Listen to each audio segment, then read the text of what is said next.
Bro, you're not strong. I'm helping you. I'm putting my weight off. Can I see if I put my full weight if you can handle? Can I put my full weight? Yes or no? Huh? I'm gonna indirect. Okay, let me help you. The only reason I'm doing this is because you see the floor mark? It's hard to clean after. What's up? Good morning, evil boy.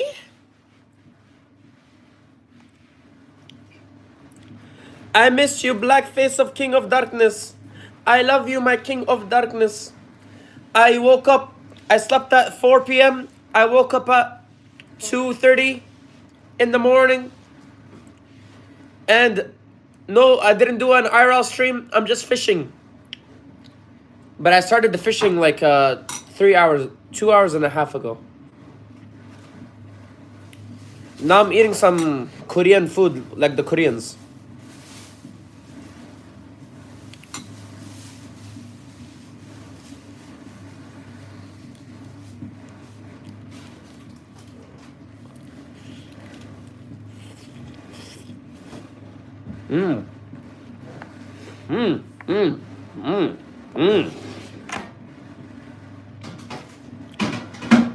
So yummy.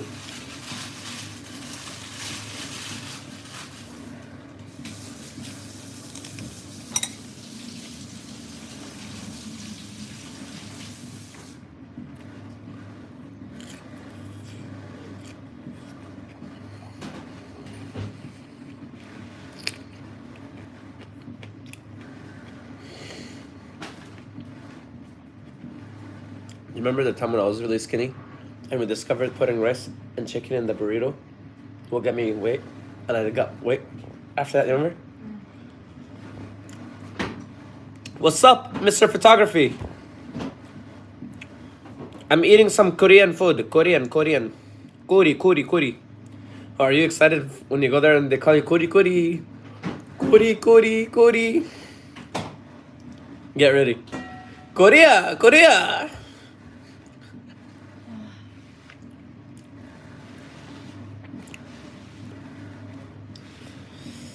It is healthy.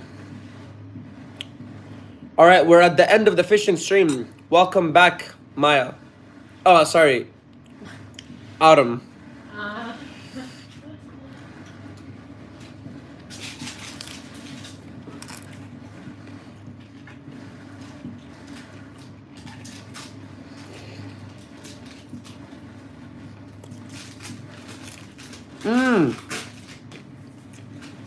한국 음식.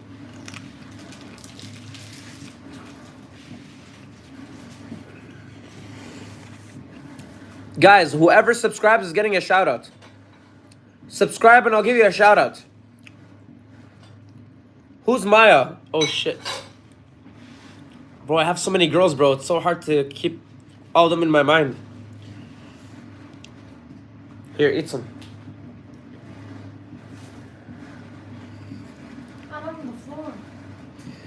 Autumn, you shouldn't know her.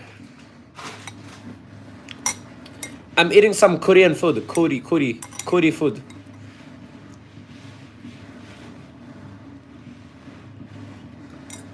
I can tell you're not hungry right now. I am. So I'm why just. don't you eat with carbs? I don't like rice, bro. I told you, rice is not good for me. No, then how would you even pay for everything, man? If you just eat meat, you're gonna go bankrupt. That's how I'm gonna go in Egypt, bro. Even in Egypt, chicken thigh was so cheap.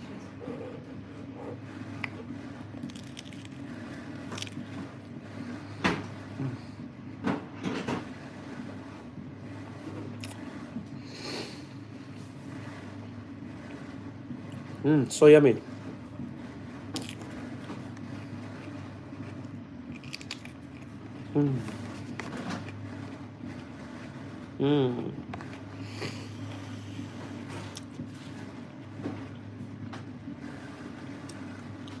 맛있어요. Whoever subscribes is getting a shout out, okay? Subscribe. Whoever subscribes is getting a shout out. But after I finish my food, I'll give you a shout out. So, we're about to begin our IRL stream. Mrs. What's your name? Autumn. What do you want to do the stream about today? You said you want to see my consoles? I can show you all my console. And I can, we can talk about other stuff. What do you want to talk about today? Where is this area? Pohang. 나는 포항성 남자입니다. 안녕하세요.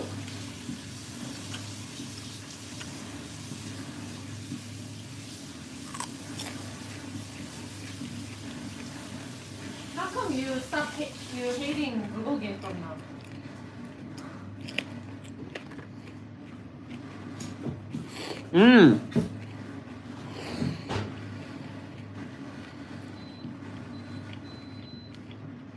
Let's use overflow.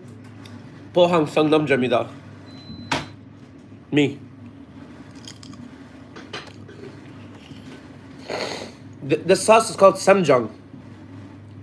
Samjang. 쌈장 소스 먹어요. 쌈장 좋아해요. 불. This is bulgogi. 불고기. 소고기. 소고기.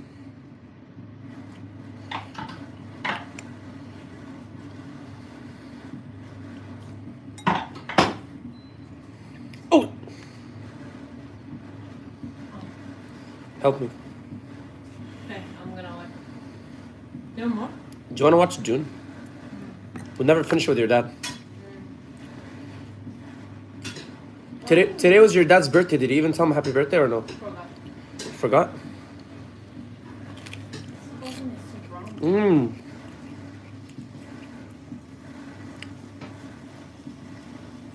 So yummy.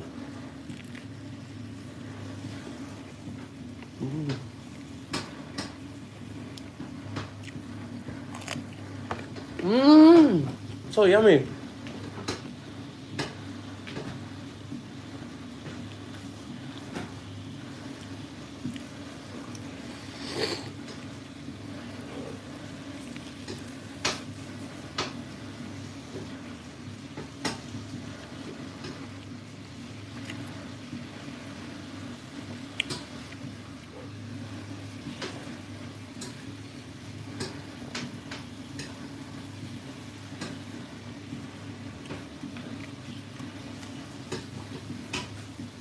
I just saw you on the X Factor. If do you want story time? After I finish my food, we can start. You said you Story know time. about it. I know. Do you want more cabbage?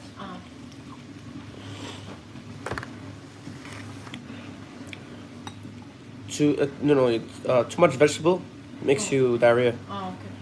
especially cabbage. This is enough.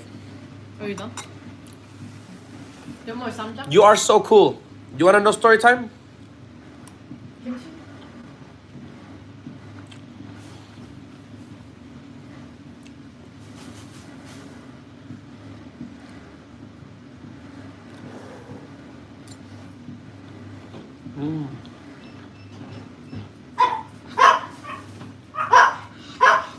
So she is coming. 뭐라? 뭐라는 게 아사를 지금 만들어. Hi. 브레이크퍼스트? No. 보이다. She thinks I'm eating breakfast. Tell this is dinner. 이거 맛있어? 뭐야? 저녁을.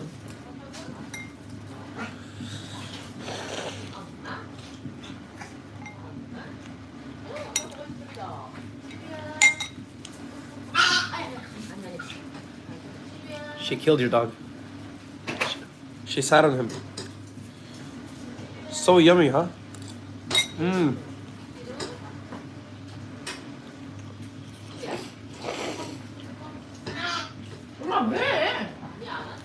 After we finish eating, I'll show you the consoles and let's do some story time, okay? But ask me questions while I eat.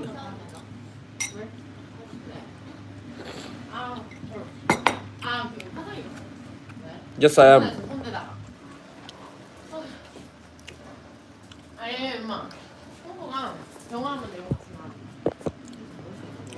All right, so we're about to get the goal.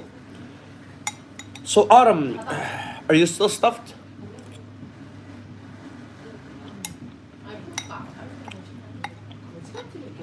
아 요즘 안 와. 토하던데 밤에. Are you still stuffed, or do you need more stuffing? 엄마 안 오니까 밤에 토해. 맞아. 아니야, 영아. 와서 토해. 알았어. Oh, Mel B is a dumb cunt, and I wish her nothing but a miserable life. Well, she has a miserable life. That fucking cunt. But yeah, she's a disgusting human being. 불고기 양 She doesn't know even how to. She doesn't even know how to sing properly, bro. She's awful. 괜찮지 마.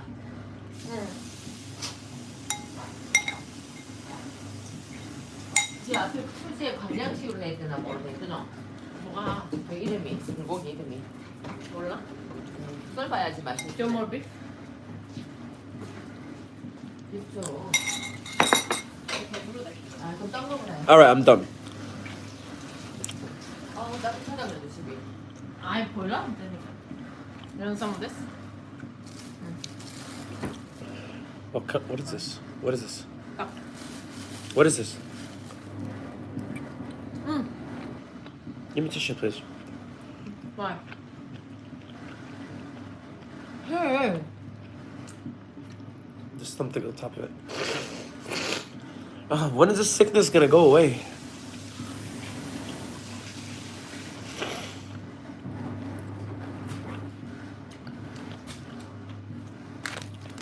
How much do you weigh? Autumn, how much do you weigh?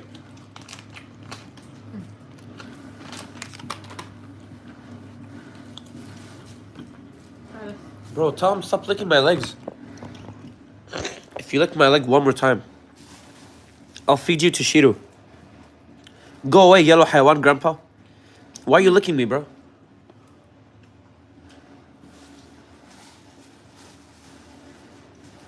Go away. Go away. Go away.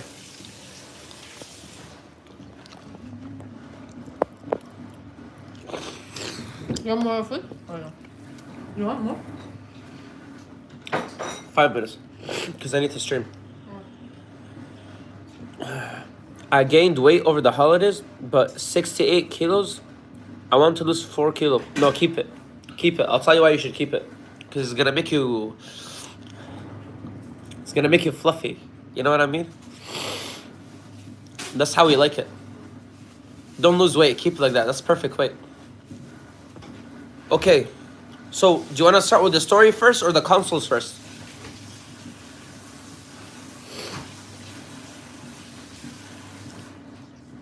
Wait. How tall are you? How tall are you? How tall are you, first of all? How tall are you? 10번 엄마한테 기분 좋구나. 10번 방방 뛰는데? 10번 막 점프하고 다니는데? 5, 엄마한테 6? 기분 좋은가 봐. Okay. And where does your weight go to? Is it going to your peach? Is it going to your watermelon? Or is it going to your stomach only? It depends. Where does your weight go to?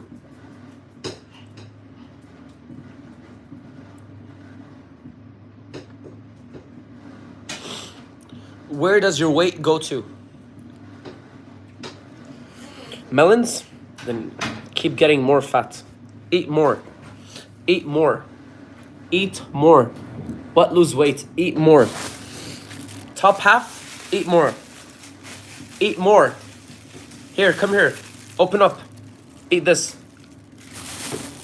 Eat more. Fuck losing weight. You should never even see the inside of a gym. Give me your address. I'm gonna order you some pizza right now.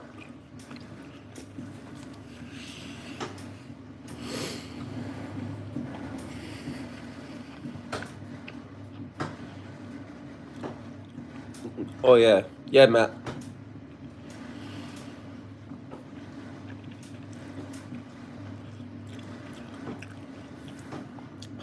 Autumn, we gotta meet.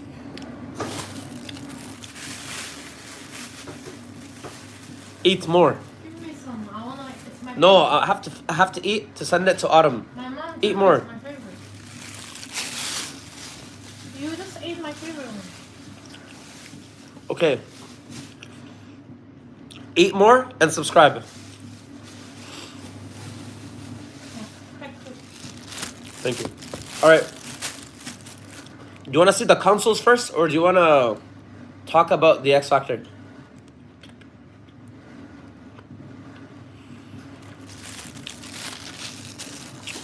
I'm not funny. I mean it. Eat more. Eat more.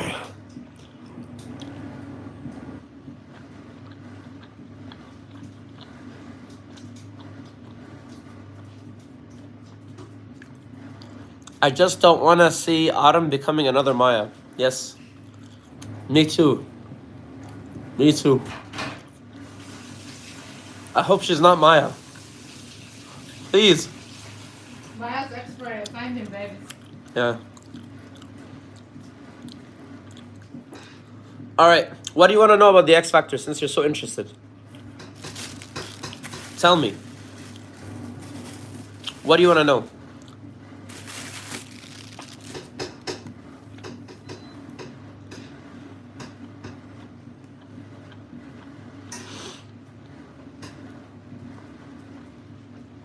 That's so boring.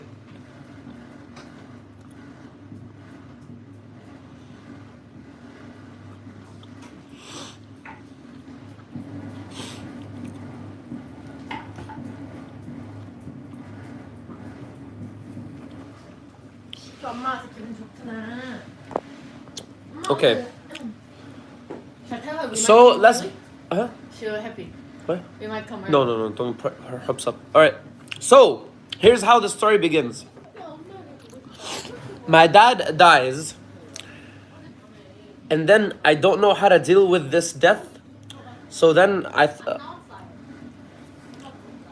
during the grieving process, which I didn't deal with, over the 5 days he died, I was thinking, now I'm the man of my own life. There's no one to tell me what to do. So what do I want to do? Do I go to university and become a normie? Or do I take a risk and follow my goals in life? And I decided not to go to university. And thank God, because fuck relying on a paycheck from another man. I like creating my own paychecks. So I decided to follow my goals. But I didn't know how to go about following my goals. So then, I always remembered, since I always wanted to go on the X Factor, because it seemed interesting to me. And it seemed like a way into beginning something, which you don't know how to begin. Close the door. So then, I was so scared and so intimidated to go and audition by myself in New York. So I convinced one of my best friends, Mason, because at that time, the X Factor, they were either auditioning solo singers or group singers. So I convinced them to do a group together, like a duo together.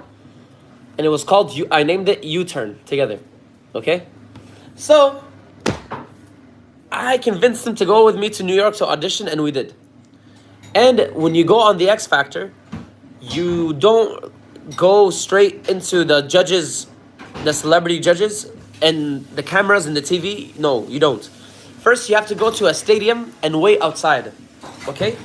To sing in front of a producer. First round of auditions. And our day in New York, in Long Island, it had about 50,000 people that day auditioning. And I thought about how the fuck are they gonna audition all 50,000 people? But also we got lucky because in that place, they have producers outside scouting the lines, looking for something to stand out to bring them to the auditions, okay? So me and my friend got scouted from the line, and they took us to cut the line. Instead of waiting 8 hours, we did the audition real quick. So inside of the stadium, they have little booths with curtains lined up in the whole floor of the stadium. Like rows of 10 by 15, I would say. And each of these rows has like little booths, okay? Where they audition, like mass auditioning, okay? They make you sing 1 minute, okay?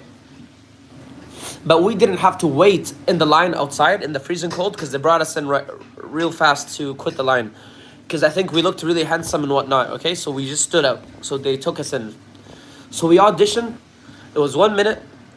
Then the guy gave us, he was so silent. Then at the end, he gave us a golden ticket, which means you passed. And that means you're going to round 2 of the auditions in front of the second round of producers. So the first audition is it's like a junior producer. It's like the showrunners, like the low in the company. The second round is the medium ones, and then the third round is the executive producers, the ones that call the shots on the show. The fourth round is you get on the show in front of the celebrities, the TV. It's like, yeah, okay. So it's rigorous auditioning process, okay. So we get the gold ticket, and on the gold ticket it says you passed the first round of the X Factor. Come tomorrow at 8 a.m. to audition second round, okay. While we're in the line, the second day is a more serious audition because it has more of the top guys in the company, okay? They saw us and they said they were IDing everybody in the line outside. So they saw my ID and my friend's ID and they noticed that we're Canadians. So they asked us, do you have a green card? No. Do you have a work visa? No. So they grabbed us and they kicked us outside of the line and they told us, you cannot audition further if you don't have a green card or an American citizenship. But then the third producer, which auditioned us, he really liked us. When he saw us getting kicked out, he told us, guess what, mates? He was a British guy. He said, next year, the X Factor is being terminated and cancelled from America, and it's moving back to the UK. And Simon Cowell is going back to the UK. Because Simon Cowell has not been on the X Factor UK since 2010. So he auditioned One Direction, he made One Direction, then he went to America to try to find the second One Direction in America. So he left the UK X Factor. So he said, Simon is going back to the UK next year, and the show is going to be even bigger. So he said that you're Canadian, we have the same queen, it's a Commonwealth, so I can apply to the embassy and get a youth working visa so fast. It's called a travel work visa, like travel holiday work visa. And they give it to people between 18 or sorry, like I can't remember, like young people. From young, and the cutoff is like 35, okay? So we applied, we got the visa, and then he said to come back next year, the next year after that. So we went the next year after that, all the way to the UK, okay? So this whole year we were practicing together, and we were doing like open mics in Toronto, and we were getting ready to go next year to the X Factor, okay? And we go to the X Factor, and guess what? We have to do the whole process again of going to, this time it was the Etihad Emirates Stadium, the Arsenal Stadium in London. So we go to that stadium, and there is yes, I already prayed. There were so many people outside. At the Etihad Stadium, the Emirates Stadium, sorry, the Arsenal Stadium, it had it was like 100,000 people. It was like a sea of people. And the producers were saying outside on a microphone, saying that we can't audition everybody. We're only auditioning maximum 10,000 people from the 100,000 something that were there. So I was like, yeah, hell no, we're not gonna get picked. So we were in the line, and guess what? Another producers pulled me and Mason out of the line to bring us inside of the stadium to cut the line. So we got lucky twice. And then we go inside, and this time it wasn't booths inside of the stadium. Because this is a bigger stadium, so they were auditioning inside of there's like suites in the stadium. They had like so many suites. Mason is one of my best friends. So these like little rooms, like board meeting rooms kind of thing. So we go in, do the first round, we pass it with flying colors. The junior producers loved us, and they told us, come back in 1 hour to do the second audition. It's not like America where you had to come the next day. They said come back in 1 hour to do the second audition with the higher ups. Okay, so we go, and they told us to sing a certain song. We go, audition, guess what? We fucking make it again. Off to the last round this time. And me and him were fucking getting so excited because we're like, damn, we passed in America one time and we passed now in the UK twice. So all we gotta do is do one more good audition and we can make it on TV. So we were so nervous. But I remember like me and him doing like squat, like what is it called? Push-ups. And like there was a chair. We saw some chairs there in the waiting room. Everybody looked so scared sitting down. So my advice is when you're going to an audition, don't sit down because that makes you more nervous. Get your heartbeat going, right? So me and him we found some chairs. Instead of sitting on it, we were like doing like this kind of shit, like dips, you know, like that kind of shit. Okay. And I was blasting some like big bang music in my headphones. I was like, fucking let's go. So we go in. This time is the executive producers, 2 of them, the big shots, like the big shots of ITV, okay? And this audition was not like the other auditions. The other audition was like a table and people auditioning you, like 3 or 4 people auditioning you, okay? This one had 2 people. The first 2 auditions never had any cameras. This one had cameras, like TV grade cameras. TV grade cameras, like something used on TV shows or movies. Big ass cameras, and like I've never seen it in person, but the guy that has a headphone and holding this fucking stick with the mic, you know? And lights. It looked really serious, and we never seen anything like it. So my heart starts beating fast. I'm like, what the fuck is this shit? So they were explaining to us that this audition, you're not gonna get the result of whether you pass or not. This is it, the audition. Out of the other auditions were just filtering us to not waste these top guys. So the whole fucking 3 auditions before this, it was all a filtering process to go on audition to these guys, because these guys are the big wigs and they don't have time. So they just want to see the best of the best, okay? So they told us that the other audition that we just auditioned means nothing, okay? That means like they see potential in us, but it means nothing. They said, boys, this is the audition right now. Your audition begins now. And that made us even more nervous. So then he told us what song you're gonna sing, because there was a list, and we had a USB with the instrumentals to these 3 songs. So we told them we're gonna sing song number 1, and then he was looking at our application. He's like, nope, you're gonna sing song number 2 that we never sung before. So like, okay, and we start doing it. And then as soon as the music starts hitting, the nerves go away, and me and him fucking crush it. And I can see them smiling, right? Because me and him were like interacting with them. Like most people are timid with these big guys, but me and him were like going close to them, like on the chair, and like they were sitting behind the desk, and we go like lean on the desk, like we just did a good performance, okay? We like owned the fucking room, and they liked it. I can see them smiling, okay? So at the end they're like, thank you boys. That's it. Thank you boys. And then we leave. And then you don't hear anything for the next 3 months. So as the days are passing, we're in London. We got like some side jobs to pay for the rent and food. And we're just like sitting there thinking like we're wasting time. We're getting these side jobs. We were working at Hollister first. And then we got like a restaurant job. So we were just like, fuck bro, what's happening? Like 1 day passing, 2 day passing, we're not getting the call. And we know the X Factor is starting already. Like the show usually airs on TV in September, which means by June, if you didn't hear the call, because in the June, July, August, they audition with Simon Cowell, and they do all the rounds and the boot camp on TV, and then they take like 2 weeks to edit it, to air it in September 15th usually it airs every single year. So we're like, fuck bro, it's already, we went there in April, and now we're already June 1st starting, and we didn't hear anything. So we're like, what the fuck bro, like did we go back to Canada? Did we fucking fuck up? So suddenly at night, at like 11:49 a.m. p.m. in London, we come back from work, and then our phone starts ringing, or the unknown number. So we're like, oh shit, this might be it, boy. So we answer, and it's the producers. They're like, yes, boys, you have been shortlisted. And I've never heard that term in my life. What the fuck is shortlisted? Like, this is ITV, something, you've been shortlisted to the X Factor, whatever. Then we're like, what the fuck is shortlisted? And me and him started like screaming. So the producer's like, calm down, it's just shortlisted. And I'm like, what does shortlisting mean? He's like, oh, it means you're on a list. We're not sure if you're gonna go on the show yet. You have to wait 3 more hours, and we're gonna let you know by email if you are gonna come tomorrow, and the address and everything, right? So then we hang up. We're fucking waiting for these 3 hours. It felt like 3 years. And then after the second hour passed, like, oh fuck, yeah, we didn't make it, right? And then we get the email saying we did fucking make it on the show. We have to, in 3 days, we have to go to, we were in London, but they dragged our asses all the way to fucking Manchester. And we never been to fucking Manchester. We didn't even know where Manchester was. So they told us, in 3 days, you have to be at Manchester at the Old Trafford Stadium thingy.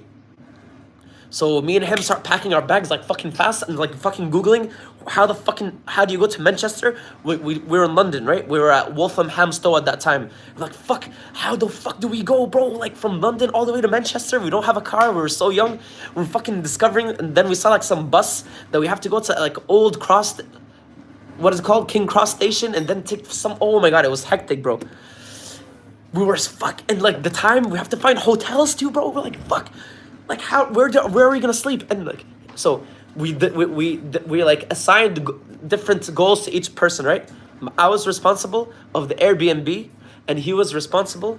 It was called Gumtree and Homestay.com, and he was responsible for finding the transportation to get us to Manchester. So I'm like messaging all of them, trying to smooth talk all these fucking owners to give us like a good price, because we were so young, we didn't have a lot of money. So then I find a spot, right, in Manchester, so, and we send him the deposit, right, and he found the bus. So like fucking hurrying up, packing our bags, like, fucking leaving the place.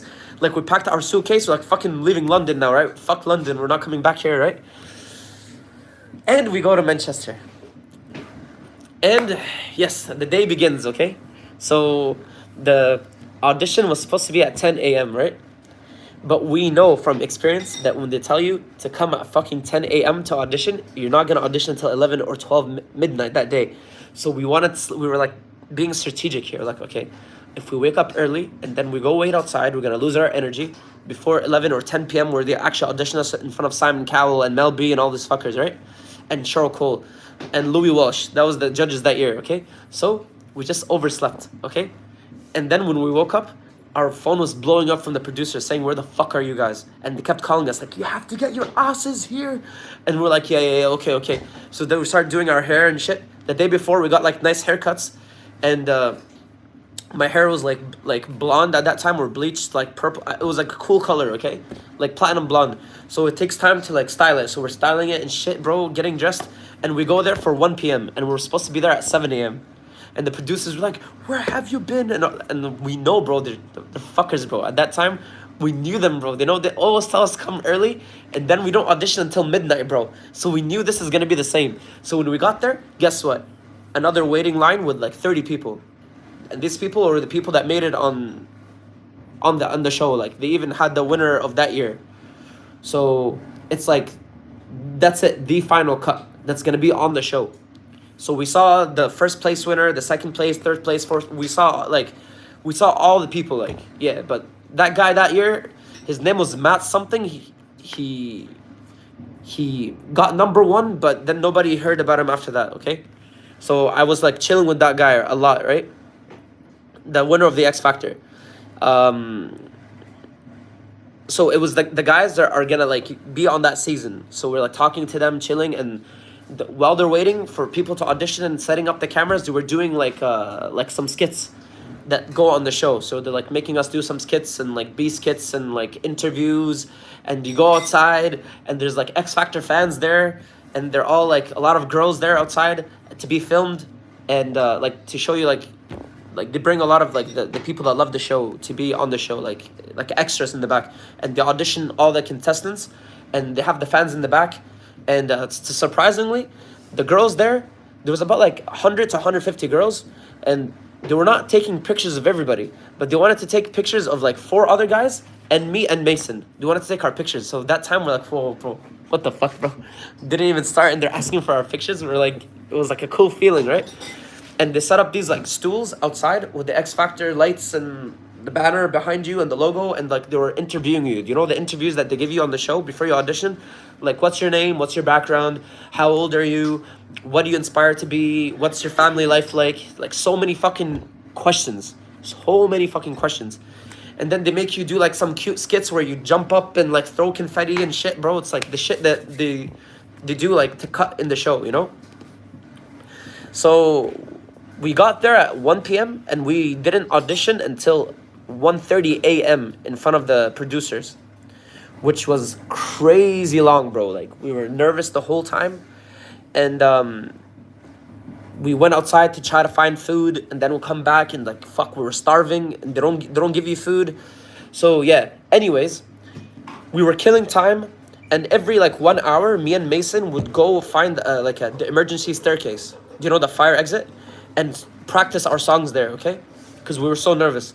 So then the time was dragging and dragging and dragging, and at 1:30 a.m., so we were there from 1 p.m. until 1:30 a.m. So at 1:30 a.m. they said it's your turn to audition. So we go into we were in like a kitchen, and when you open this like industrial kitchen of the stadium, you open the door, you can see all the lights, the stage, everything, right? And I saw Simon Cowell's face for the first time, and as soon as I saw his face like peeking, my heart went like crazy, bro. Oh my God, bro, that was so fucking scary, okay?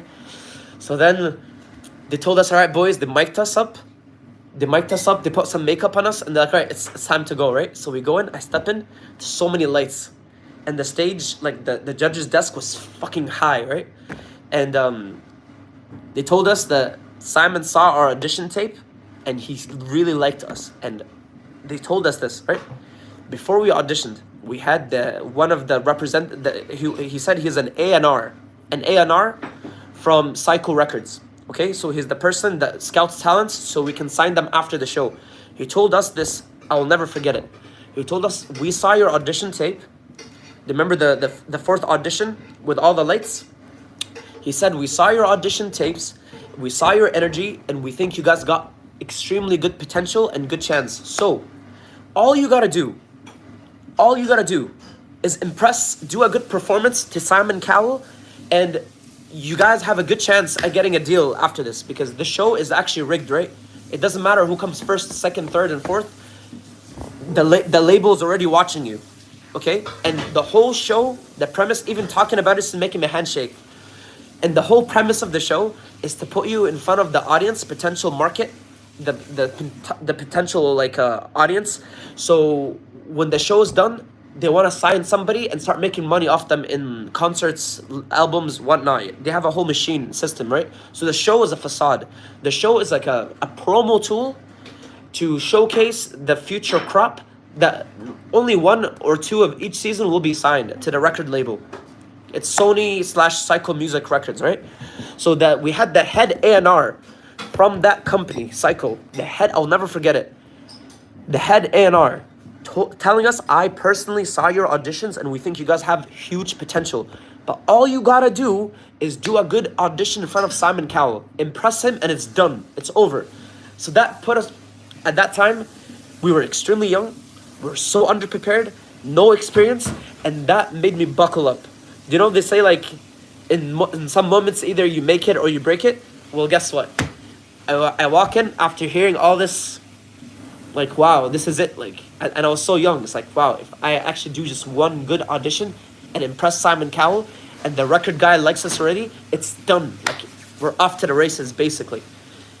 And we go. Mason was doing a good job, and I'm sorry, Mason.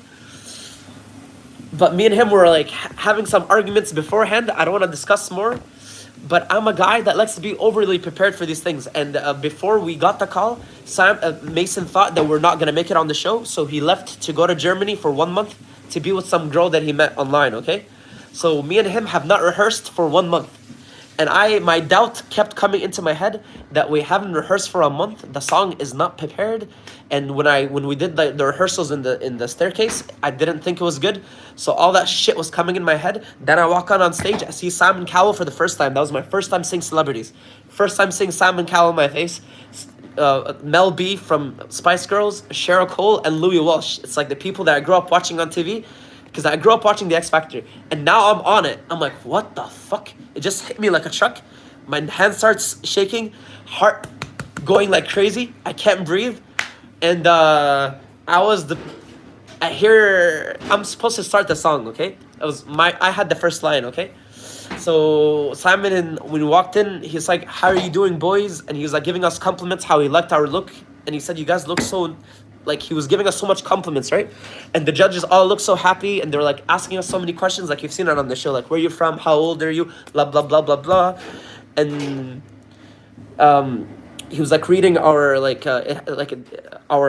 they have like a portfolio, and they have your picture, your name, all your hobbies. Like, they ask you so many questions. So the producers are like writing like a little bio about each auditionee, okay? So Simon seemed so happy to see us, okay? So he said, begin. What song are you gonna sing? I say, the first song, which was Justin Bieber, As Long As You Love Me, he said, no, I hate Justin Bieber. And that was the song that me and him practiced the most. So he said, what other songs do you have? Right, I'm like, what the fuck? Like, really? I thought, like, I picked a song, right? So I asked him, what song should, he said, what song should you sing? And we told him we're going to sing Justin Bieber, As Long As You Love Me, okay? And he said, nope. He said, I don't like Justin Bieber. Not that song. That was like the first like bullet to the head, okay? Is we practiced that song a lot, and he said we can't do that song. He said he doesn't like it, okay? So we told him the second song that we have is it was called Kiss You by One Direction. And he said, off you go.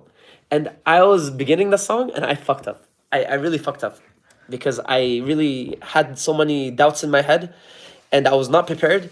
And I was saying that me and Mason were not ready because we haven't practiced for a whole month because he was off in Germany, and I completely fuck it up. I destroy it. I start it. First of all, I forgot the lyrics. And then I was choking up. Literally, you know when they say you're choking up? I was choking up like the air was not coming out. Disaster. Not how you would want to start your audition. Completely disastrous. And then Mason started singing his part, but I didn't set him up for success. Obviously, I didn't set him up for success, so he got even more nervous watching me crashing. So when I crashed, he crashed too. And then we were trying to remember our cues for the song, and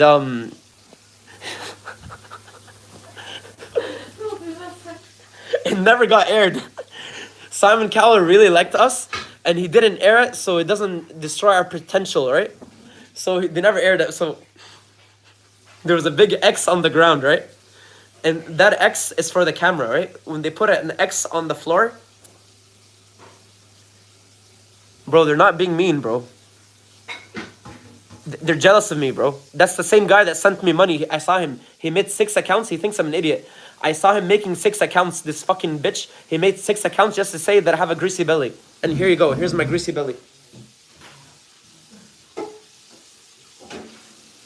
Come lick it, bitch.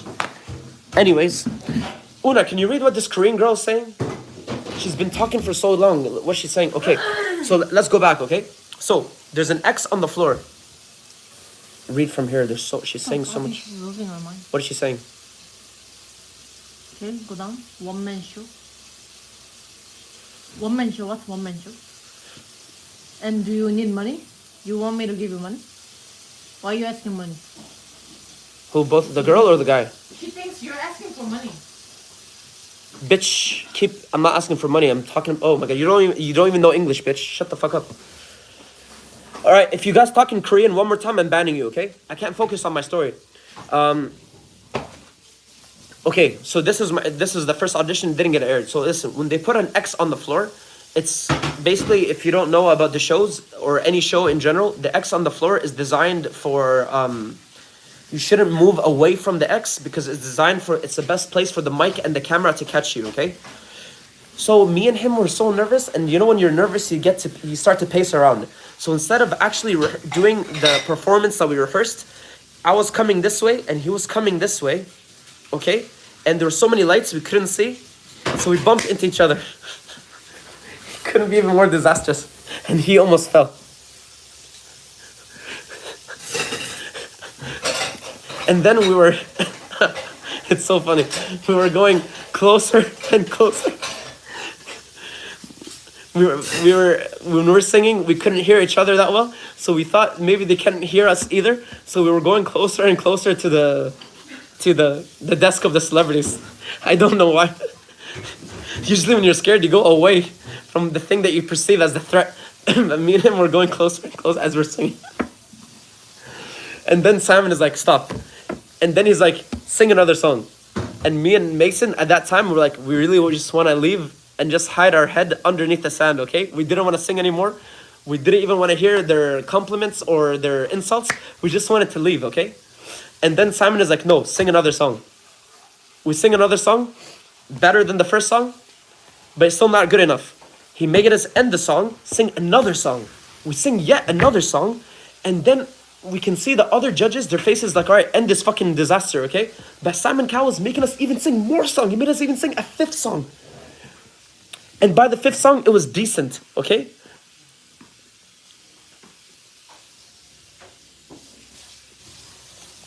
Okay, that's it. That's it. They're not Koreans, bro. That's the cancer, bro. The cancer that we talked about already. The stupid bitch. You missed it, bro. He sent me a PayPal talking some shit, bro. He's so stupid. But anyways, that's the guy that keeps buying us bots, okay? So we sing 5 songs in total. And yeah, that was a good learning lesson. We did so good in the initial auditions. In the initial auditions, we did really, really, really well. But when it came to audition in front of TV and celebrities, we were not ready and we crashed like crazy. Like crazy. But what Simon Cowell's comments were this. He's like, you guys look like you met at a bus stop. And you're like, hey, let's start singing together. He said, there's no chemistry. You're very underprepared. But he pointed at me and he said, I like you. And he said to come audition in 5 years' time. And Mel B was saying that me and Mason, she said that never do anything with singing. Don't even sing at birthday parties. So fucking mean. And Cheryl Cole gave us a yes because she's kind. She gave us a yes. So we got 3 no's and 1 yes. And we were out of the competition. But Simon Cowell told me, I want you to come in 5 years' time.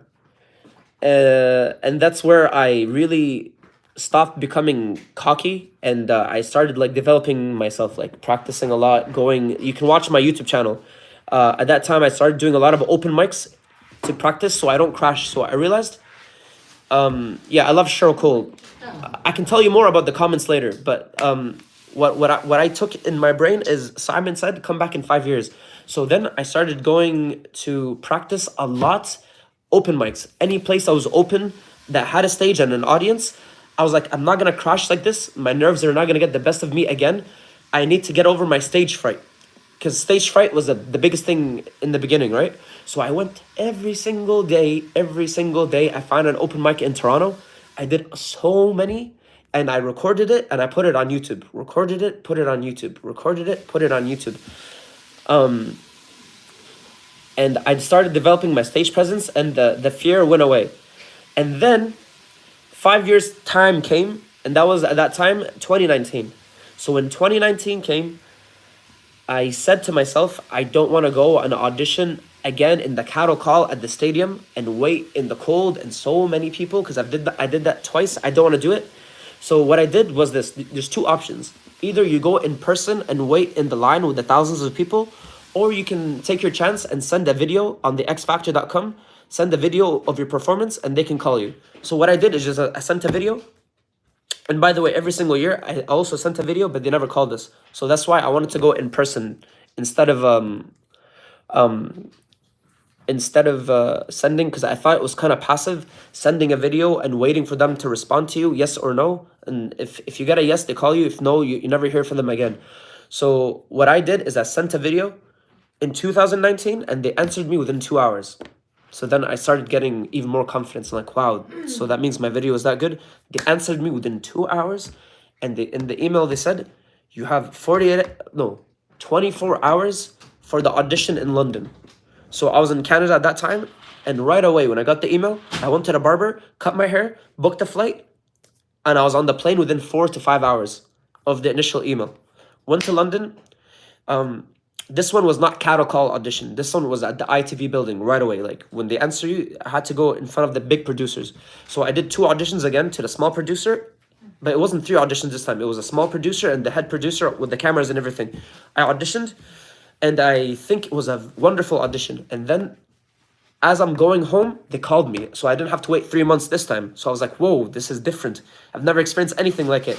So instead of waiting 3 months, they gave me the call the same day. By the time I went home, I got a call from them saying, we want you in a week time to come audition in London. the ITV building was near Buckingham's Palace, like where the Queen lives in London. And I thought it was another producer round, but they said no, it's going to be a TV round. They said we're doing a new show. The X Factor is over. No more X Factor, so they're doing something new. It's called X Factor the Band. So it wasn't just a normal X Factor. It was just X Factor for boy bands and girl bands. And the premise of that show was not to audition so many different people and have solos and groups. It was only to form another band, okay? Because at that time, Simon Cowell lost One Direction. So he wanted to make another group, a girl group and a guy group. So the show is called X Factor the Band. And the whole premise is to take from all the thousands that auditioned, it was like 25 people. Half of them were girls, half of them were guys, formed two groups, and that's it. It wasn't even a competition. The competition was auditioning with the other boys to get into the band. That's it. And when you're in the band, that's it. That was the show. It wasn't like many contestants going for the number one position. It wasn't like that. It was just making two groups. So, where was I? Oh yeah, so I get to London at 10 a.m. And guess what? I don't even see the celebrities until 2 a.m. this time. Because this time it was quick. Like the whole show came to Simon in his brain and he wanted to execute it in just 2 months. So from the beginning inspiration of the show until the casting, everything was 2 months. So this time it wasn't like the X Factor. It was so unpolished. It was so rushed. The staff were rushing, like cameras flying everywhere. It was disaster, right? It was like a chaos. So they wanted to scramble and get the show on before Christmas. So I go for the audition. I wait so long, but in that building, it was a wonderful building. It was nothing like I've ever seen before. It was a building filled with record labels. So that London building has Sony Music, RCA Music, Interscope, Sony, Warner Brothers, Psycho. It was all the fucking labels that any music label that was in UK was in this building. And I'm walking by office and seeing all the fucking record label people. You know, when you're inspired to be in the music industry, you just dream about getting a record deal with these companies. So I was walking in this building. This building is like a very VIP building. You don't enter it unless you're an artist or you're in the business. So they auditioned. It was like the first time ever. They didn't like rent a venue. Usually they rent a venue to do the auditions outside. But this time they brought you inside the record label building, bro. So I was walking while I was waiting and seeing so many, all the offices of the different things. And outside it says like Sony Music or RCA Music or Interscope Music or Warner Brothers Music. And I was like, whoa, bro. And like inside of each office, you can see the plaques of like Justin Bieber or One Direction or Ed Sheeran or Elton John or the Beatles. They had like plaques of most of the most successful celebrities or artists you've ever thought about. They had their plaques inside of each office. So the office that represented that artist had like a signed plaque, like the platinum or the gold record. It was so sick, and I was like taking pictures of all of them. And by Psycho, where Simon Cowell's office is, he had all One Direction's plaques and all their awards, like from the Brits Awards, the American Music Awards, Nickelodeon Awards. All the awards was in like a glass, bro. And I was like, I'm like, wow, that's sick, bro. And yeah, so when it came to my audition, which got aired, it was 25 minutes in length, but they only aired like 35 seconds of it. So what happened was this, okay? Producers really liked me. I was going to be in the band. Everything was good. But what I did was extremely unprofessional, and I regret it till this day, okay? Here's what happened. When I walked into the audition room, okay? It was not like a big room. Not like a big room like the first time when I was with Mason, right? This was literally an office, just an office, his office. And when I walked in, like if you breathe, they can feel your breath. It was that kind of small, right? So when I walked in, I saw Nicole from Pussycat Dolls on the right. And on the left, it was Simon Cowell. Behind him was his bodyguard. The producers were sitting down on two chairs, two producers that I knew from many years. And on the right side here was like four or five people, I can't remember. But I recognized them. One of them was the guy called Naughty Boy. which is the guy that wrote a lot of One Direction and Zayn Malik songs. So they had the producers and the songwriters of most of One Direction hits and their solo work as well. And also Liam Payne was there and Harry Styles that day.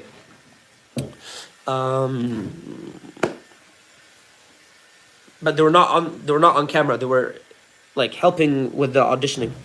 And they were like filming some skits. I don't know what they were doing. But there's so much to talk about. So much happened. I don't know where to go from it. But when I walked in, I recognized the Indian dude. Like, he looks Pakistani, right? His name is Naughty Boy. I'm not sure if you guys know him. If you're in the UK, you know Naughty Boy. He wrote a lot of songs for Beyonce. He wrote a lot of songs for Zayn Malik. Wrote a lot of songs for One Direction. He was the reason why Zayn left One Direction. So when I walked, I recognized him. And yeah, so they were sitting here, and behind me were a lot of like sound guys, lights and camera crew, and a lot of camera dudes, right? So when I walked in, I was overwhelmed, but not as overwhelmed as the first time. So I just wanted, like, I developed this trick when I was on stage practicing before I got on the X Factor. When I was doing the open mics, if I feel a little overwhelmed, usually if here's the audience, I turn back to get my guitar, or I turn back to get some water, to just take a second to myself to, like, you know, calm down, okay? Because when I was going in, before I went inside of the room, I was picturing what the room would look like. But when I first walked in the room, I got to see the room for the first time and where they're sitting and everything. So it's like a strategic thing to just like turn back, just have like a little like a second to myself away from people to just pull myself together, which worked. But when I turned around, what took my nerves away? Fucking a big portrait of Simon Cowell's face. It was like 10 feet long. Huge. It was just his fucking face. And when I saw it, I started laughing. So when I turned around, I was still laughing. And with the mic, I was like, wow, this is great. That's all I said. And he took it so sarcastically.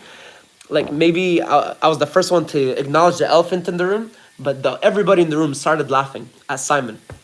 And you can see, I have it on my YouTube, the clip. He was so smiley when he saw me. And then after I made that comment, that smile turned into a frown. And like, he's like, fucking little bitch, watch what I'm gonna do to you.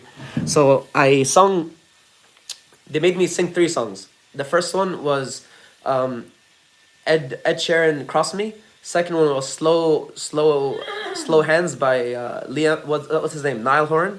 And the third one was Viva La Vida by Coldplay. And Nicole really liked me. She gave me a yes. Simon Cowell got offended by my comments, and he didn't even criticize my vocals this time. First time he did. This time, because I did a really good audition, didn't criticize my vocals at all. He just kept fucking destroying I made fun of his face. He was like making fun of my style. He said, you look like you went to a boy band school. You look like you should be auditioned for NSYNC and not the group I'm making. He was making weird comments like the cancers. You know, the cancers that come and say I have belly fat, which I don't. He was making weird comments like this. And then he told me to leave. He didn't even want to give me a yes or a no. Nicole was saying no, but he has a potential, like, Nicole really liked me. She's like, yes, you know, I do agree. He doesn't know how to talk properly. He's, you know, his personality needs a little fixing, but he should be in the group. And Simon's like, get out. Literally, get out. Like this, like, get out. Usually they give you a yes or a no, right? He was like, just get out. And the producers were telling me, like, he did a big, like, after that, he did a big no-no, right? With Simon, you don't talk about his face. You don't, like, you just say, like, suck up to him. That's it. He has a high ego, right? They told me with Simon, he loves you if you flatter him or compliment him. And I remember after my audition, I remember the same guy in 2014 with Mason. Remember the head of Psycho? I told you the A&R told me Simon likes it if you compliment him. Okay? So Simon likes it if you compliment him. So if you watch Harry Styles' audition or Liam Payne's audition, they compliment Simon. Or most successful X Factor contestants, they compliment Simon. But I did a big no-no. You don't make people laugh at Simon. Okay? So that was the producers after told me, this is a big no-no that you did. Go home. I'm not sure how long it will take, but we will try to get you back on the show. Okay? So when I heard that, I'm like, no, this is no. I'm not going to waste more of my time in London. And I flew back that same day. I flew back on so I always go one-way ticket, right?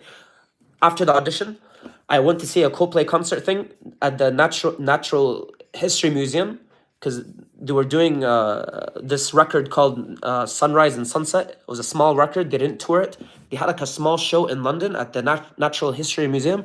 I saw this gig, and then by 6 in the morning, I was in Heathrow. I was out of there, right? Then a week later, they called me. They said they want to bring me on the show. They said that they talked to Simon. They said they want to bring me on the show, the X Factor, the band. And I told my mom, and she's like, absolutely not. She's like, you're not fucking going, wasting more money and time, right? She's like, what is this? Is this a game? Kick you out, bring you back, kick you up, bring you back. So I didn't go. And I'm glad I didn't go because if this group would have made it big, I would have felt bad. But here's what happened, okay? So this group was supposed to open up, the girl group and the boy group was supposed to open up to Justin Bieber on his world tour that was gonna start next summer, okay? But unfortunately, my audition and the show was exactly 1 month before COVID-19. So a month later, COVID-19 began and everything got shut down. Everything got shut down. The boy band got canceled. Everything got canceled. The girl group and the boy group got canceled. So even if I flew back and wasted more money, my mom would have been right. It would have been just a waste of time because even if I made it on the band got canceled because of COVID. So then that time I realized a big lesson that I could have wasted 2 times. I wasted a big opportunity in my life, okay? First one, I was underprepared and I sucked. The second time, I was better, but my mouth almost got me fucked up. So this was a big lesson to learn, to be careful. When I'm nervous, I tend to talk a lot. So I learned that day, when I'm nervous, just shut your fucking mouth. Just smile and wave, okay? If worst comes to worst, just smile and wave, okay? Because I always think by talking, I can... No, it doesn't work that way. And I was on the very last season of the X Factor. After that, the X Factor got cancelled by ITV. No more X Factors. And COVID, I was at home for like 3.5 years because in Canada, the lockdowns were like for 3 years. You couldn't leave your house. If you leave your house, other than going to a doctor or getting groceries, you go to jail. So I was just like sitting at home for like 2.5 years, 3 years, COVID lockdowns. And I was like playing back all these things in my head. And I was thinking, yeah, this is it. I'm done with music. I blew 2 big chances for me. I never thought about YouTube at that time because every time at that time when I release a video, it doesn't get more than 100 views. So I was like, YouTube is a waste of time. I don't want to invest in YouTube. And I started becoming more depressed and more in my head because of COVID-19. I just got into a negative zone where I just did nothing. No working out. No practicing, no nothing, just sitting on bed most of the time. And just, there was a time during COVID-19 where I didn't even leave the house for 8 months. Not even one time. Didn't open my apartment or leave the house for 8 months. So I know what it's like to be depressed. And I'm telling you guys, working hard is way better than being depressed. So during COVID hit me, I thought like I lost my dreams. And I couldn't even leave my house because of COVID. So I didn't want to go outside at all. Like, she's today? Okay, 1 second, guys. 1 second, I need to help Una's mom. Okay, put the camera out so they don't leave. To you? I was good storytelling. I'm filming you, by the way. So heavy, right? Oh, what the fuck? What's wrong with you? 아이, 잠깐만. Where are you gonna kill me, bro? This thing is not No, I stable. told you to go up. You just broke the fucking fridge. 이 3판 깨진다 3판. Oh, Wait, oh, it's broken. This thing's gonna fall on your head. The fridge got The broken. middle piece falls out of the frame. 어머. 왜? You broke the fridge. 어디에? 냉장고가? 어머, 잠깐만. It's not even heavy. Tell her to hold the 여기 middle. 망가졌어. 여기 얹어놔봐 잠깐만. Tell her to hold the middle part. The middle part falls off. You just broke the It's gonna fall fridge. off. Here. 냉장고를 부러뜨렸네. 냉장고 많이? 어. 많이 어떻게? 여기다 Oh my 얹어놔. goodness. I tried to go up from the chair. What's wrong with 어디? you? 냉장고 여기 위에 살짝 꺾이면 괜찮아. 사장이 아니야. 그럼. 플라스틱에 두동안 안 돼. 에? 프리즈가 broken. 이걸 올려. What is this cheap shit? Why is it falling off? 이걸 빼자. Wait 1 second. 사장이 This cheap shit almost hit my head. And she cares about her fridge. This cheap shit fell and it was gonna fall on my head. Are you stupid? Why you not go up here? from it. 이거 언제 아니 이걸 올리라고 여기. What? Put 이거는 this up. This up. 올려. Stuff. 유리 아 엄마 손 엄마 손. 엄마 손.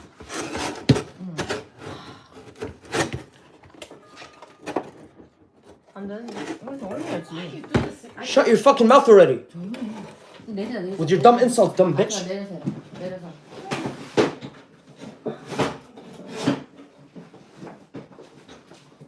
빼 이걸 빼. 이걸 빼. 이거 들어. 오픈. Then grab. Thank you. Mm. 아우 깜짝이야. Fucking cheap shit almost hit my head. 들어봐봐. 차에. Can you? 그냥 네가 와. 같이 들자. 그럼 이제 치웠지? Man, that cheap shit almost hit my head. You know, when I was picking up, it fell off the frame, and this thing is so heavy, it almost fell on my head or my shoulders. I almost got injured. But this idiot cares more about her fridge. I put it on the fridge because it was gonna fall on my shoulders. You're idiot. I told you. No, you're the idiot. Watch your mouth. Watch your mouth. Watch your fucking mouth. I didn't insult you first, so watch your fucking mouth. Help her. You help her. I Dirty ass.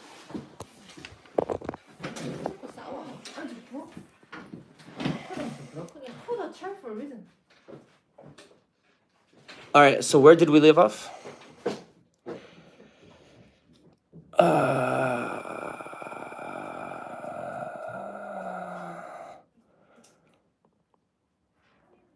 Oh yeah, so COVID began, and I was there was a period of my life where I was at home. First time, never experienced that in my life.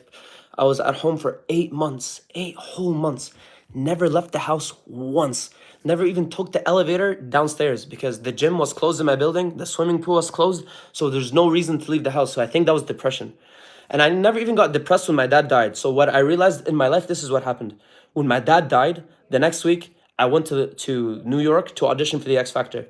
And then they told me to go to the UK the next year. So I was practicing the whole year to go there, right? So I've never really dealt with the grief of my dad's passing. So everything in my life was going so fast, so fast, so fast, so fast. And then when COVID hit, after 5 years, when COVID hit, the weight of my dad's death finally caught up with me. Because I heard things like, oh, people were always telling me, bro, you never really dealt with the death of your father. You never really grieved it. So it's going to catch up to you. And I'm like, yeah, bullshit, liars, weak brain. What do you mean it's going to catch up to me? So I thought by keeping busy, I'll be okay. But guess what? As soon as things slowed down, everything came at once. And I think I entered my first depression. Even though I don't believe in depression, but I think it was so much going on that my brain just stopped working. So that was the worst time of my life. I call this the dark period of my life.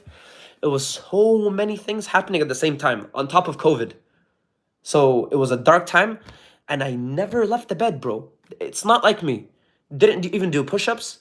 Just sat in the bed all the time, just watching YouTube videos. That's it. Watching like Korean entertainment, like in Korea, before they release a new band by YG, they do like a survival show. So I was watching a lot of these making boy bands shows, Korean K-pop stuff, because it was similar to what I was going through. Like I was watching a lot of auditioning things and never left the house for 8 whole months.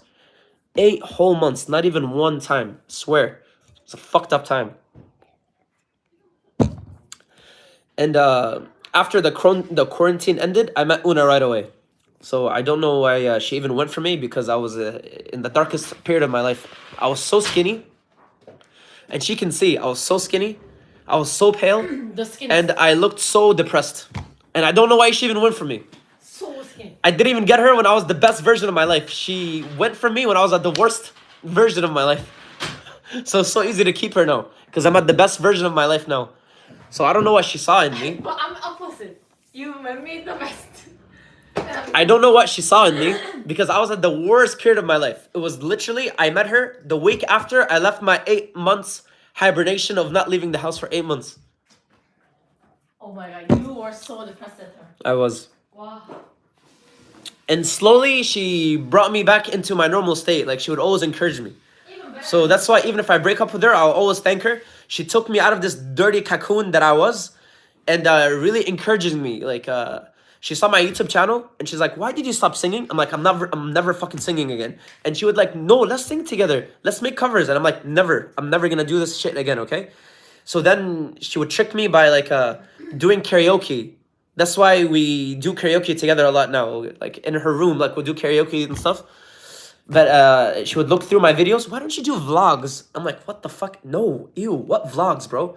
She's like, and then she would start editing vlogs. She would take videos of our week, start editing it and posting it. You used to get bothered that I'm taking video of everything. Yeah, and I used to get angry when I first met her. She always liked to document everything on video. Yeah. Everything. And I used to get annoyed, like, stop video. That's why we have a relationship. Niagara first, even when you're not a YouTuber, I have a Yeah, if you watch our first, like, vlogs in Canada, you would see me. I'm not into it. But she would always film and post on my channel. I'm like, why, bro? Like, why are you doing this shit, bro? I was really against it. And then the third vlog that we did in Mecca, it blew up. Like within a couple of days, it was at like almost 60,000 views. And in my channel, it never even, the highest video at that time was like 10,000. So I've never seen 60,000, close to 60 before. So I started getting, at that time, I had like 199 subscribers. I'll never forget it. I had 100, when I met Una, I only had 199 subscribers. And then that video blew me to 550 subscribers. So I was like, what? So YouTube could be possible. So my dad always told me when I was young, he's like, do YouTube. And I'm like, no, YouTube is not going to work for me. He always said to do YouTube. And I always told him YouTube is never going to work for me.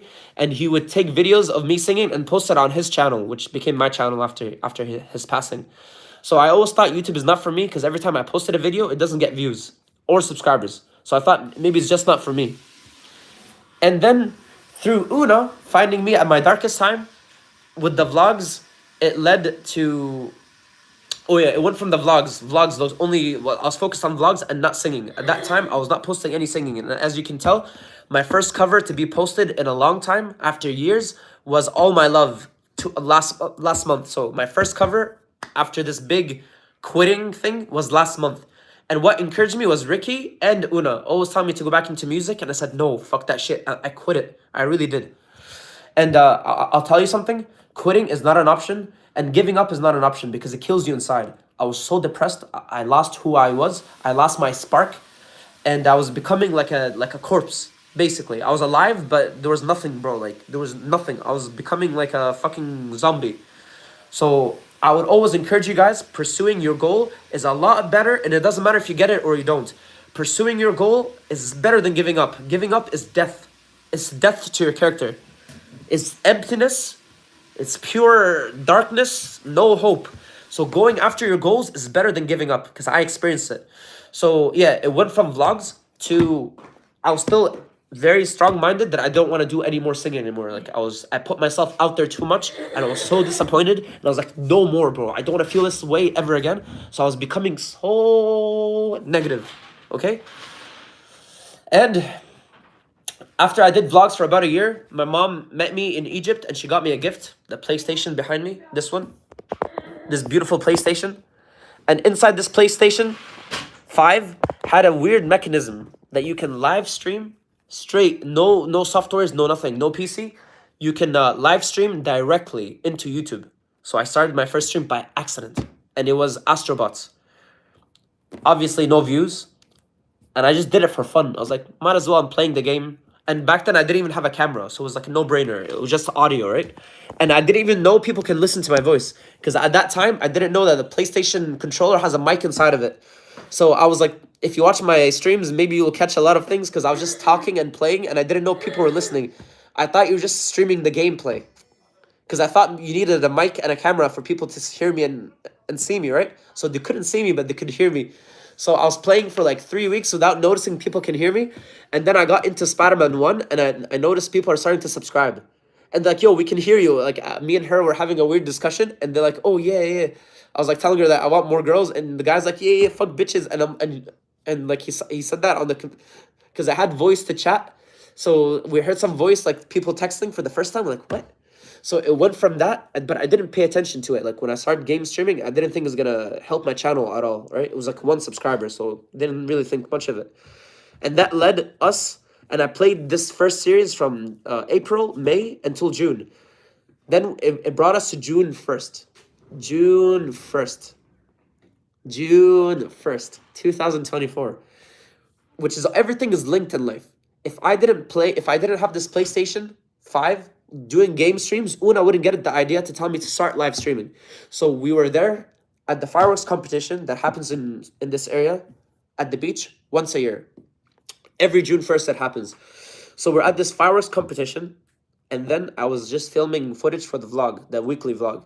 And then Una's like, why don't you just start a live stream? I don't know what possessed her, but maybe because she saw me doing the game live streams, then she thought of maybe doing this live stream. And I started it, and everything changed. Within the first day I did it, I got so many watch hours. So then when I got so many watch hours, it made me think, now I can hit the 4,000 goal of watch hours so I can get monetized. But then at that time, I was thinking, okay, I'm getting the watch hours, but there's no way I can get 1,000 subscribers. At that time, I had 500 subscribers. And mind you, one subscriber at that time was like 1 million subscribers in my brain. It was so hard to get even one subscriber. So then I was like, okay, but what if I get the 4,000 watch hours? How the fuck am I going to get the 1,000 subscribers? There's no way. There's no way I can get it. Because you need to hit 4,000 watch hours and 1,000 subscribers within 1 year. And I only had 36 days left in the year. I had 36 days left to get 4,000 and the 1,000 subscriber mark to get monetized. And I thought, maybe this is a good try. I will definitely, by 2025, I was thinking by 2025, I'll get monetized. But guess what? In my brain at that time, I was thinking, because back then I was so not in a good mindset. I was thinking I'll get monetized by 2025. But guess what? I got monetized by the end of the fucking June, bro. And that's why when we got the 1,000 subscriber party, I was going crazy. It was the first time I was like, wow, there is another way for me. Maybe I don't have to give up. Because back then I thought to make it in the music industry, I would probably have to get it through Simon Cowell or get it through a label. I didn't think I can get it through YouTube because I never got any views, right? So that day marked a lot for me. Getting monetized within 1 month meant a lot for me. Getting 1,000 subscribers and the 4,000 watch hours in 30 days, I thought it will take me another 365 days, because if you failed once, you have to wait another 365 days to get it, because you need to get 4,000 watch hours and 1,000 subscribers within 1 year, 12 months. So I thought maybe by 2025, but guess what? By 2025, we're already at 7,000 subscribers almost. So yeah. And that's where we're at. I'm not sure if I did a good job explaining so many years, because so many events happened. I'm trying to, I'm not, fucking recall everything. But that's where we are. It took small failures and small, happy, right decisions to lead you into bigger stuff. And now, when I started doing live streams, my goal, when I saw the rate that I was growing at, I was like, maybe. I was in my brain, I was giving a far-fetched maybe 5,000 subscribers by the end of the year. And guess what? I did it. I got 5,000 subscribers. I made my goal. And we're almost at 7,000 subscribers now. So yeah, this is my summary of my journey. And if you really want to know my story, watch my first video that was done 11 years ago on this channel, and watch all the vlogs and watch everything, and you will get caught up. If you really want to know in depth about my life, I have almost 1,000 videos now. I'm 5 videos away from hitting my 1,000 uploads. Watch the 995 videos, and then you will catch up. But this is the short summary in 78 minutes. Yes, this is my life. So when I get these haters telling me that I can't do it, or telling me all these negative things, I don't pay attention to it, because I already been to the worst part. I hit rock bottom. So when you hit rock bottom, the only way is up. So I've heard it all. I've seen it all. Nothing can get to me. I was depressed. I was pathetic. And now I built the best body this year. I went from the shittiest body to the best body I've ever had. Best body, best brain, best bank account, best YouTube channel I've ever had.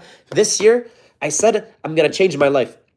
Because at the beginning of this year, I almost fucking died. So I was like, enough of bullshit. Enough of being depressed. Enough of feeling sorry for myself. Enough of all this negative bullshit. when I almost died in Egypt, it made me think, okay, let's fucking try, okay? Let's fucking try. But you know when you tell yourself, let's fucking try? It took me 6 months to actually fucking try. Because when I told myself after I recovered, let's get better. So I started recovering. The incident was in January. I started recovering by April and May. So I was like, still like dragging, you know, it's hard to change, right? So I told myself, let's fucking try, let's fucking try. And it took until June 1st. And then I took off.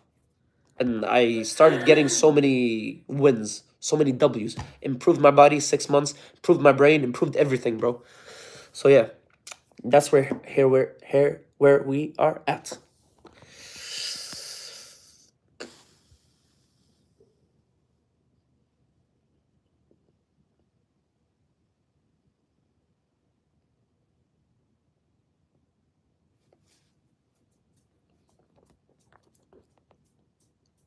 So yeah. And I know I'm not perfect. I know I have a lot of mistakes and I know I have a lot of flaws, but I'm trying every day. And that's what you can ask for yourself. Like, you know, like we're all humans. We all have mistakes. We all have bad things about us. And I'm not special. And I have so many things to work on. And I know what my faults are. And I'm trying to work on it. But yeah, the pursuit of improving yourself and hitting your full potential is the best feeling in the world, because I've seen both spectrums. I've seen giving up and what that feels like, and becoming like a monstrous sloth, and I've seen what it's like to push yourself to your max. And guess what? Pushing yourself to the max is more intimidating. Pushing yourself to the max is a lot tiring mentally and physically. But pushing yourself to the max feels better than becoming comfortable, lazy, no effort. Because that is rotting your brain, rotting your body, rotting everything. So my advice to you guys, if you're ever in your life feeling like giving up, I'm telling you, it's a lot worse giving up than trying your best. So always, no matter what, try your best. Dream big.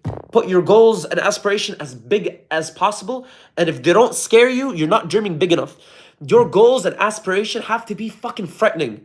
Like you can't imagine doing it. And that's what you should be doing in your life. That's how I view things.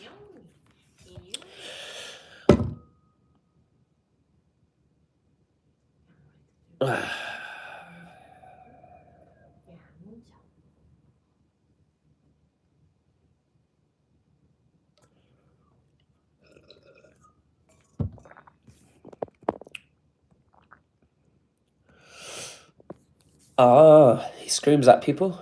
Nice.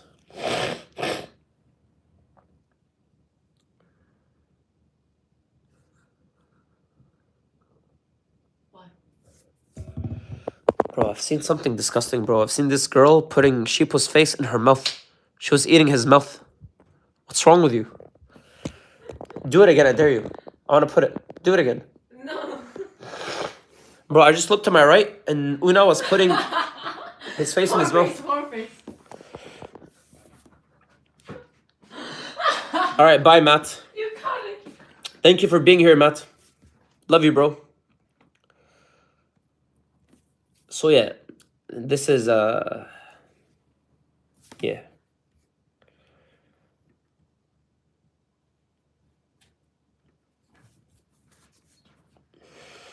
Oh, by the way, thank you guys. You know what? This is more fun than fishing. This started as fishing. I got my goal without even fishing. Fully fishing. And you have the content. Thank you guys. So yeah, this is who I am so far. And That's so funny. I'm not sure what's gonna happen in the future, but I can promise you one thing, that I'm gonna keep trying my best no matter what, because it just feels the best. Because what should I do? Go back to 2020? Just depressed in my room, in my house, and not go out? And just fuck around?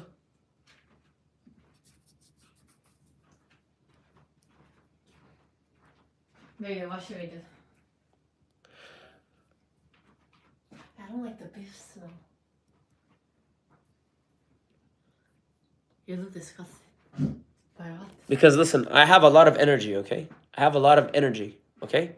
And I have a lot of what is it called? Life force. And if I'm not putting this energy in something productive, like pursuing my goals, then this energy has to go elsewhere. So if I don't put it in a positive direction, it's gonna go towards negative directions.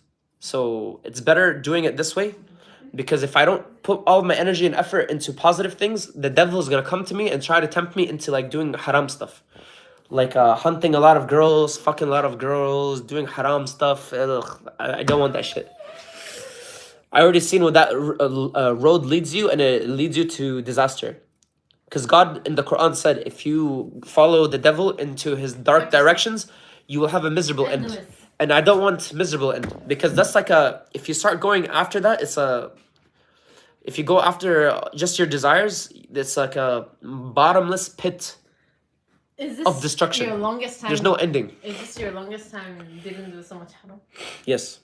I think so. This is the first time in my life. This is my first time in my adult life. Just not doing anything, not flipping girls. Not only girl, like everything, like behavioral. But I miss it though. I love the hunting. I love hunting them. It's so thrilling. I love rizzing. But you know when I love catching them. When you start, once you started, the hunt is fun. The catching is the boring part.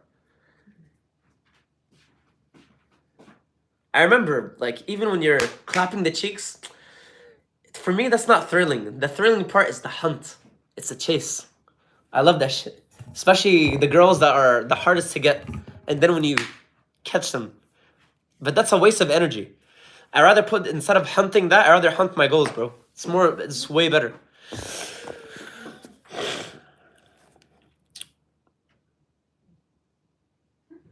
Believe me, I think YouTube might end like 4 years, maybe. Who cares, bro? YouTube is not everything. I don't even like YouTube, bro. YouTube, it's a tool for me right now.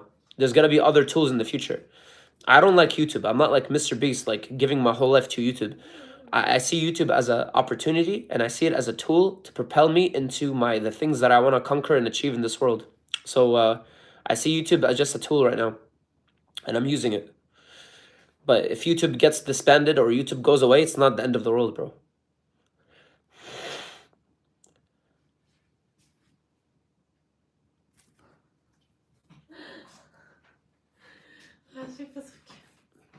Do you understand? I'm not a streamer. I'm not interested in that. All right, next stream, we're gonna, if you want to see the consoles, I'll show you. Do you want to see it now or next stream? The consoles. Open the light. What console? She wants to see all my consoles. You already showed yesterday. It's all in the suitcase, and we're gonna do all. No. She wants to see the Xbox, everything, the Nintendo Switch, everything.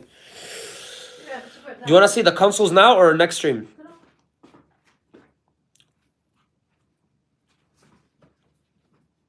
No, you pick, Autumn. You always say your choice. No, I want you to be, you pick.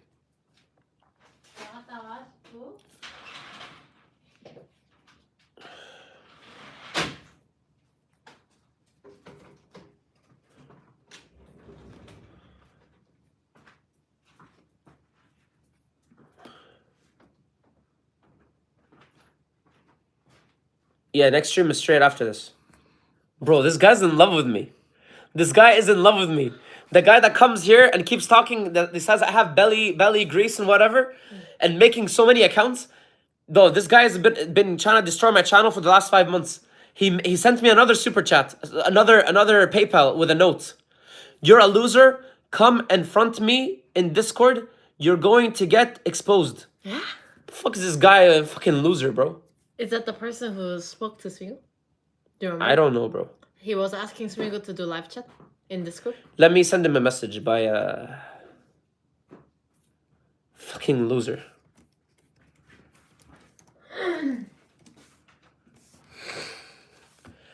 Bro, these bitches, they think they can intimidate me. They don't know that I trust God 1000% with everything. Fucking loser. Let's refund this loser.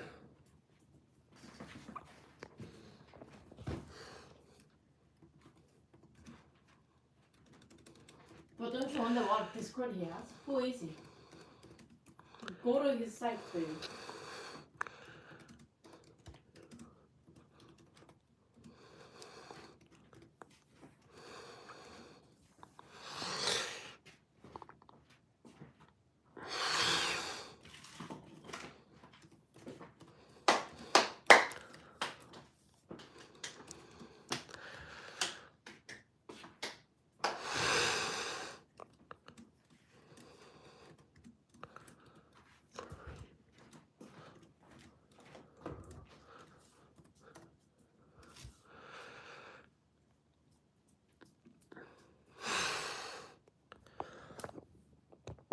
fucking loser. Sending 2 cents. Even if it's $20, I'll send it back.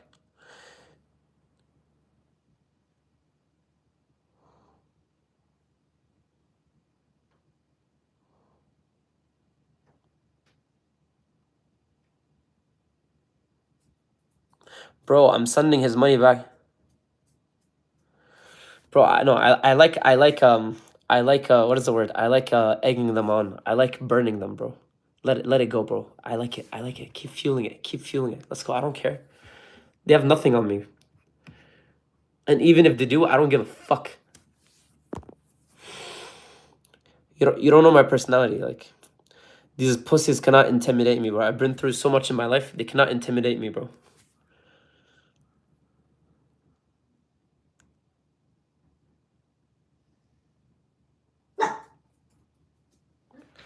Bro, it's the principle behind it. It's the principle behind it. I don't want to take anything from these losers. So even if it's 2 cents, I'd rather give it back to these losers, bro. It's the principle behind it. In life, things, as a man, it's things about what you stand for, and it's about principles, okay? And this is fucking pathetic. Okay?